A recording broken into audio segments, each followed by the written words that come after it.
kita sehingga bisa kita melaksanakan aktivitas kita pada pagi hari ini. Masih ada semangat untuk belajar? Masih, Pak. Baik, terima kasih. Anak-anak kami masih sehat? Sehat. Ada yang sakit? Tidak. Baik, terima kasih. Kepada anak kami, sebelum kita melaksanakan aktivitas kita untuk belajar, marilah kita menyerahkan diri kepada Tuhan sehingga semua nanti apa kita kerjakan, apa kita pelajari bisa diberkati oleh Tuhan. Kepada anak-anak kami, siapa yang bisa memimpin kita dalam doa? Oke, dipersilakan. Baik teman-teman, mari kita bersatu di dalam doa. Bapa yang baik, Bapa yang bertata di dalam kerajaan surga, terima kasih Bapa buat kasih penyertaan-Mu kepada kami anak-anak-Mu sehingga kami bisa berkumpul. Sebentar lagi kami akan memulai proses belajar mengajar kami. Kiranya Kau bukalah wawasan kami supaya apa yang disampaikan Bapak Ibu guru kami bisa mengerti. Terima kasih Bapa, terima kasih Tuhan, terpujilah nama-Mu kekal sampai selama-lamanya. Amin. Baik, terima kasih nak. Baik anak-anak kami, sebelum kita memulai kegiatan kita dan biar kami mengabsen dulu anak-anak kami ya. Coba didengarkan namanya. Animan Laia. Hadir, Pak. Arman Laia. Arlina Duha. Ditaria Laia. Demi Laia. Derimawati Laia. Hadir, Pak. Baik, terima kasih kepada anak kami. Diingatkan teman-teman kalian yang belum hadir pada hari ini, semoga minggu depan bisa kita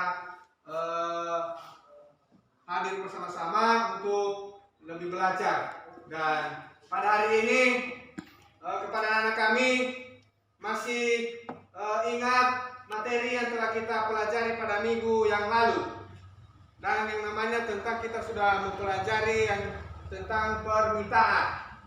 Masih ada ingat anak-anak kami? Masih, Pak. Oke, baik, terima kasih. Dan sekarang kita mau memulai materi kita tentang yang namanya penawaran. Maka tidak bisa berjalan kegiatan-kegiatan ekonomi dalam memenuhi atau memproduksi suatu barang dan jasa. Setelah kita memproduksi barang dan jasa, maka ada yang namanya permintaan dan penawaran.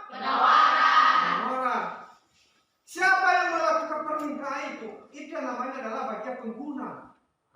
Yang namanya adalah konsumen. Seperti anak-anak kami ini, itu namanya konsumen. Sedangkan yang namanya penawaran atau supply, yang namanya bahasa ekonominya, itu yang melakukan itu adalah bagian produser. Sekarang ini kita mempelajari yang namanya bagian penawaran. Bahwa di mana tadi sudah kita melakukan permintaan. Permintaan dalam membutuhkan suatu barang sesuai kehendak kita, sesuai dengan keinginan kita untuk memenuhi kebutuhan. Sehingga lebih jelas kepada kita biar kita melihat suatu teks materi kita pada hari ini, yaitu tentang bagian penawaran. Oke, baik anak-anak kami, ini coba lihat materi kita yaitu tentang penawaran. Nah, ini biar lebih tahu kepada kita dulu bahwa apa itu namanya penawaran. Apa itu penawaran? Jumlah barang yang ditawarkan penjual pada tingkat harga tertentu, pada periode tertentu, dan pada pasar tertentu. Sehingga di mana terjadinya suatu penawaran itu? Di lingkungan pasar. Terjadinya itu untuk menentukan jenis barang yang diminta dan menentukan harga barang yang ditawarkan oleh penawaran. Itu dia. Sehingga kita tahu nanti apa hukum permintaan, apa hukum penawaran. Faktor yang mempengaruhi penawaran yang lain, harga barang yang lain. Kenapa bisa itu? Karena ada barang-barang yang lain yang kita mau beli tetapi masih bisa mempengaruhi suatu harga yang semakin tinggi dan tidak sesuai harapan kita. Baru berikutnya perkiraan harga. Nah, makanya tadi terjadinya suatu tawar-menawar transaksi. Karena makanya ada dalam ekonomi, apabila tidak terjadi keseimbangan dalam harga suatu barang, terjadi yang namanya nanti adalah inflasi. Karena semakin tinggi harga barang yang ditawarkan, maka semakin berkurang permintaan barang yang dibeli. Kebalikan itu, sebaliknya. Semakin rendah harga barang, maka semakin banyak jumlah barang yang dibeli. Karena berbondong-bondong orang, harga sudah turun. Terakhir, jumlah penjual. Kenapa bisa itu faktor penawaran itu? Karena perusahaan dengan menjual barang yang sama jenis dengan mempunyai perusahaan yang banyak, makanya bisa menentukan harga di situ, jumlah penjual. Di situ terjadi salah satu contoh di pekan-pekan itu, di pasar-pasar kecil itu sama kita, sama-sama menjual satu jenis tanaman, contohnya cabai untuk kebutuhan, sama.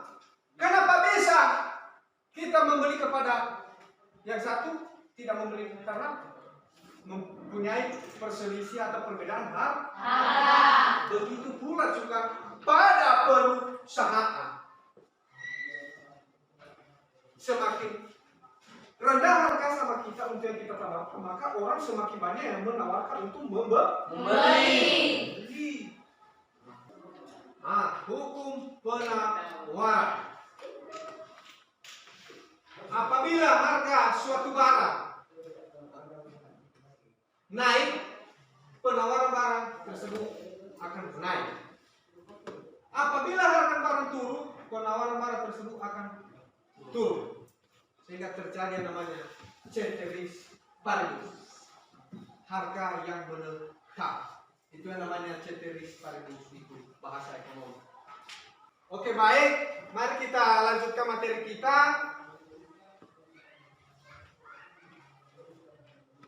Ini dia langsung mengajak kita dalam suatu soal, bahwa salah satu contoh pada harga barang 5 rupiah itu entah 5.000, maka jumlah yang ditawarkan juga 5.000. Jika harga barang tersebut naik menjadi 15.000, anggap itu 15.000, maka jumlah yang ditawarkan bertambah menjadi 55 unit. Bisa anak kami paham? Bisa, Pak. Coba diperhatikan dari video yang bisa kita paparkan, apa itu dia penawaran dan dari mana itu dia kurva-kurva penawaran. Anak-anak kami, saya tampilkan ini, video ini, anak-anak kami nanti menyimak, ya, dan menyampaikan nanti, ya, apa yang bisa nanti anak-anak kami lihat, amati, maka anak-anak kami bisa nanti memberikan suatu tanggapan dari video yang bisa kita putar ini atau tampilkan ini.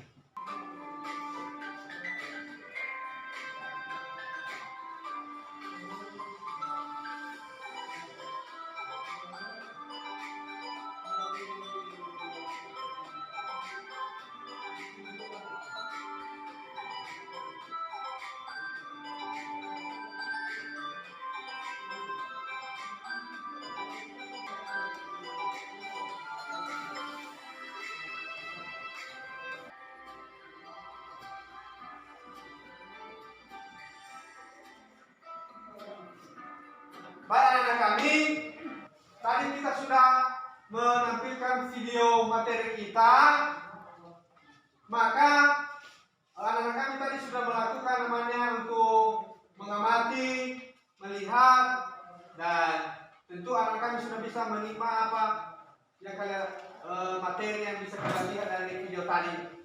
Silakan disampaikan. Siapa? Oke, silakan si Ewi.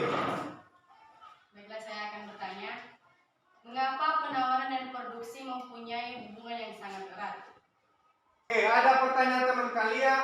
Mengapa penawaran mempunyai hubungan produksi yang erat? Oke, silakan. Berkaitan dengan biaya. Oke, masalah berkaitan dengan biaya. Ada lagi yang lain?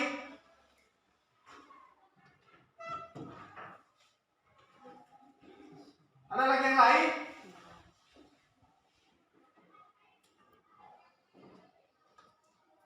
Baik, terima kasih. Mungkin itu tanggapan anak kami, dan sedikit kami tambahkan bahwa penawaran itu mempunyai hubungan yang erat pada produksi, ya karena memang suatu perusahaan itu dia bagian produser dalam memproduksi barang untuk memenuhi kebutuhan setiap para konsumen. Makanya ada hubungan yang erat bagian produksi. Produksi itu ya bagian yang menciptakan suatu barang. Setelah dia menciptakan suatu barang, maka dia akan menawarkan di lingkungan pasar untuk memenuhi kebutuhan konsumen. Mari kita membentuk diskusi kelompok. Tadi kita sudah melakukan tanya jawab, dan sekarang kita membentuk kelompok. Dan biar kami akan membagikan kelompok anak-anak kami, kita bagi 4 kelompok dan dengarkan namanya. Pertama, kelompok 1 ada 5 orang: Anima, Arlina,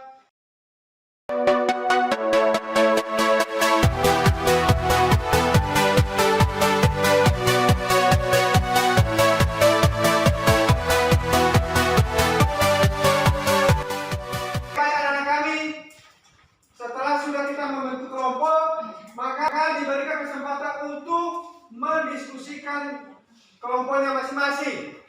Sekarang diberikan kesempatan, dan setelah itu nanti kita mempresentasikan. Dipersilakan. Yeah. Nomor 1. Oke, silakan dipresentasikan. Baiklah, kami dari kelompok 1 akan menyimpulkan tentang pengertian penawaran. Penawaran adalah jumlah barang yang mampu dan tersedia untuk dijual oleh produsen. Kelompok kami pun menyimpulkan ada 4 faktor-faktor yang memengaruhi penawaran. Salah satunya kemajuan teknologi. Yang dimaksud kemajuan teknologi adalah kemajuan teknologi sangat berpengaruh terhadap besar kecilnya barang yang ditawarkan. Jadi jika ada pertanyaan dari kelompok lain atau sanggahan, dipersilakan. Oke, baik. Itu paparan dari kelompok 1. Kepada anak kami kelompok yang lain, setelah sudah mendengarkan hasil prestasi mereka, silakan ditanya kalau ada yang kurang dipahami. Dipersilakan. Ya, oke. Dari kelompok 4. Oke, di kelompok 1 di. Baik, kami akan bertanya. Kami dari kelompok 4. Yang menjadi pertanyaan kami, mengapa harus ada penawaran? Oke, mengapa harus ada penawaran? Silakan. Baiklah, kami akan menjawab pertanyaan dari kelompok 4. Mengapa harus ada penawaran? Supaya pembeli dan penjual itu memiliki hubungan. Oke, bagaimana? Paham? Pak, Oke, terima kasih. Upload. Ada lagi kelompok lain. Semakin banyak jumlah barang, semakin banyak pendapatan para produsen dalam memproduksi barang, maka semakin besar juga pendapatan pemerintah dalam mendapatkan suatu pajak. Karena itu memang sudah tanggung jawab bagian perusahaan. Karena suatu saat juga terjadi yang namanya bencana alam atau musibah, maka pemerintah juga memperhatikan perusahaan tersebut. Baiklah, saya akan menyimpulkan materi kita hari ini. 1. Pengertian penawaran. Penawaran adalah jumlah barang yang mampu dan tersedia untuk dijual oleh produsen. Saya pun menyimpulkan ada faktor-faktor yang mempengaruhi penawaran. 1. Harga barang. 2. Karena materi kita sudah berakhir, Baik, mari kita bersatu dalam doa. Dengan apa yang sudah kami janjikan dari surga, Bapa yang di oke, baik, terima kasih. Selamat siang. Siapa?